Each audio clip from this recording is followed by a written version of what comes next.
बेळगाव जिल्ह्यात जीप उच्च प्राथमिक शाळा वरखेड येथे नुकताच बालानंद मेळावा झाला। यात 18 विद्यार्थ्यांनी सहभाग घेतला। विद्यार्थ्यांनी विविध खाद्यपदार्थांचे स्टॉल लावले। शालेय व्यवस्थापन समिती अध्यक्ष चंद्रकांत पाटील यांच्या हस्ते मेळाव्याचे उद्घाटन करण्यात आले।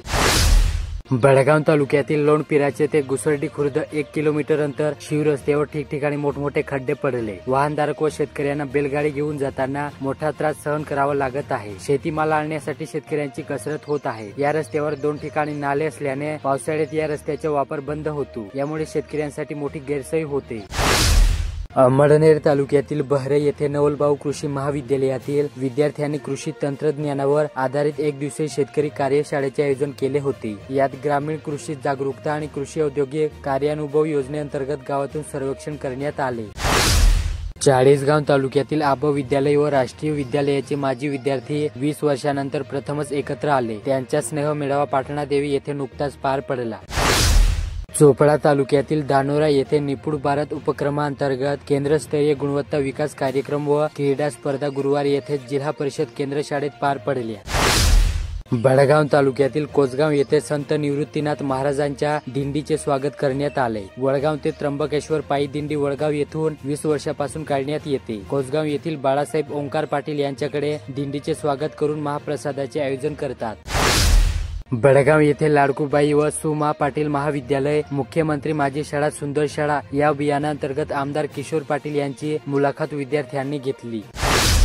चोपडा तालुक्यातील पंकज कला महाविद्यालयात शनिवारी मराठी शाळा संवर्धन पंधरवाड्याचे उद्घाटन करण्यात आले। अध्यक्षस्थानी प्राचार्य RR उत्तरदे, उद्घाटक डॉक्टर बाबूराव देसाई होते। धरणगाव येथे श्रीराम प्राण प्रतिष्ठा सोहळ्यानिमित्त रविवारी रॅलीचे आयोजन करण्यात आले होते। यात विविध सजीव देखाव्यांसह श्रीरामाची भव्य प्रतिमाही होती।